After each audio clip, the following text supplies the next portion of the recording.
Hello, I'm Ihsan Hakim from Faculty Mathematics Natural Science Institute Technology Bahasa 2020, and today I would like to present to you about my idea titled Science Communication and Science Journalism to Overcome the Miscomprehension of Fake Science News. Imagine you wake up early morning, you open your social media, and you find out an information stated that a meteor will hit your hometown.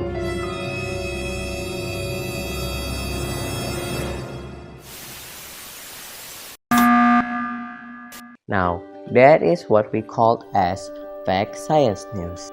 To be concluded, fake science news are the fake side of the science news itself, and this horrifying to the science sociality. Let's just take a look on a phrase quoted by Plato: justified true belief, which means public faith depends on the righteousness the source. One of the scientific phenomena that is currently hot among the public is the COVID case, and in Indonesia, media released there are 1,230 fictive information content that has been blocked out, but the government tracked that at least 2 until 5 news emerge per day. Before answering the how, we must know why this became our serious topic. The effect from the spreaders of fake science news is horrible, but worsen if the information that you gain is spread to the others. Simple case is when a family member shared a fake science news to the family group chat conversation and then extend to bigger circle and end up being global catastrophe.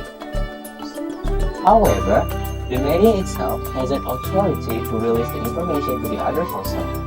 It means both community and the media have to be our concern. To answer that, we can apply these concepts called science communication and science journalism. For easy explanation, science communication is the way to sharing scientific information by simplifying it so public become more knowledgeable. This is kind of specialization of a science knowledge that if you focus to learn as professional, you can apply the job as science communicator or scientist. But the science knowledge itself can be normalized to the ordinary people like us. You have to know how the conversation behave by knowing which audience that you're going to discuss about, whether it is a child, schoolmate, or even a professional discuss, all are different.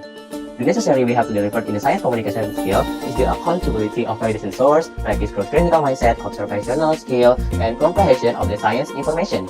And the way of science communication provided should suit the context of the news. For example, presenting of natural disaster news is different from presenting generally science knowledge.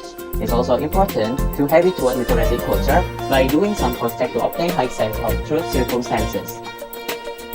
The existence of science journalism also important because it helps deliver science communication into bigger range.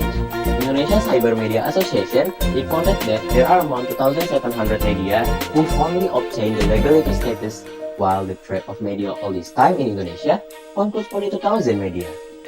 The standard of science journalism should contain authenticity of requirement of official press such as the author's name, verified source, scientific reference, date and time, place, and validity data. As a recall, fake science news will always lay over around the globe because it depends on science occasion in our life.